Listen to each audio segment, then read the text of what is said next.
So chances are we have all seen someone that has veneers, and I can guarantee you a big part of it that you've never thought of is it's not the veneers themselves, it's actually the gums.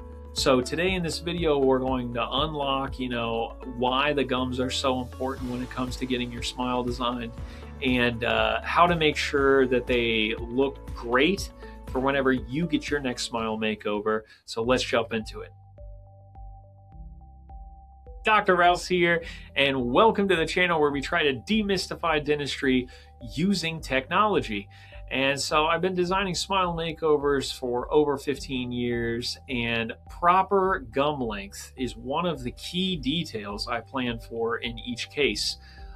Today I'm going to explain to you exactly how gum length plays a major role in a balanced and natural looking veneer smile makeover case to make sure that the teeth look great. So let's get into it. All right, and so why does this matter is that gums are just like the frame around a great painting. So I want you to think about a veneer being a great painting. You spent all this money on great material. It's the perfect translucency. It has the perfect length to it. Yet it doesn't seem like it has the right proportion because of the gummy smile that you may have. So if you have additional gum tissue and we can't make the veneers as long as they can look up to the gum level, then we're going to get veneers that come back looking too square. They're not going to look like a rectangle, they're going to look like a square, and therefore it just looks off. And so we could show you some examples here in photos of how good it looks when somebody's had a proper gum surgery. And depending on how bad it is, a lot of times that can be done at the same time as temporaries or, a separate appointment. It depends on the use case, but it makes a huge difference when we're talking about veneers themselves and how the final case looks. So let's get into it some more.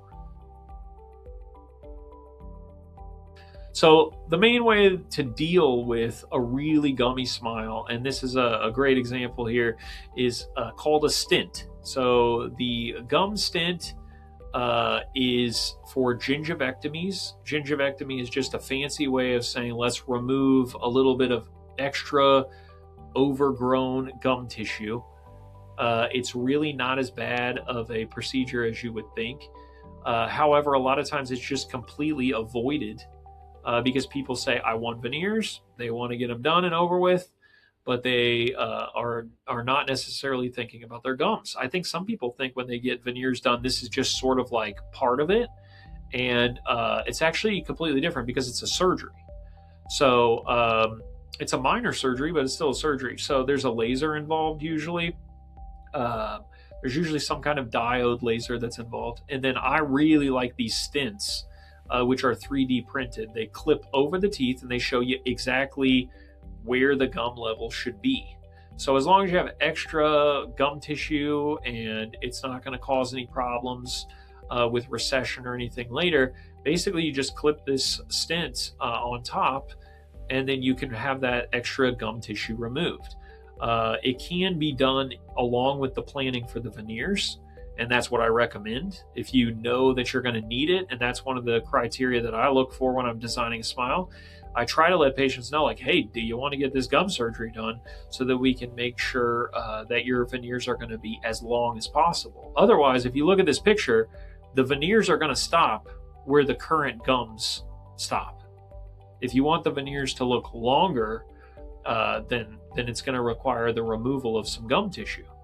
So it's a big deal, and it's really important when it comes to having like the difference between, a B+ smile and an A+ smile. Sometimes it's just a little bit of gum tissue that's in the way. And it's really not a big deal, but it is a surgery, and sometimes it can be separate from the appointment for the veneers themselves. All right, and so that is it. A great smile makeover isn't always about the whitest teeth. A lot of times it's about balance, it's about proportions, and the gums play a huge part in that. And that is why I also try to build that into smile makeover cases, is to make sure that the gums are going to play nice and that they're not inflamed and puffy. We don't want that either. And some people just have a gummy smile. And so what we try to do is talk to them about, like, hey, what if we didn't just fix the veneers and fix your smile that way? What if we also helped with a little bit of a gum lift? And so it really does expose more of the tooth structure, and it gives you, again, a broader, bolder looking smile. So it takes it from good to great almost instantly. So we have created a free ebook for dental veneers that goes over all of the criteria that I like to look at when I am designing a smile makeover. And so if you'd like to download that, please click the link below, like and subscribe these videos, ask any questions, or if you have any ideas for future videos, we would love that. And if you are considering dental veneers and you're in Dallas or you're willing to come to Texas, let us know. We can get you started on a personalized smile just for you with a veneers consultation. And we look forward to seeing you in any one of the other videos in our veneer playlist. But until then, we hope you keep smiling. Take care.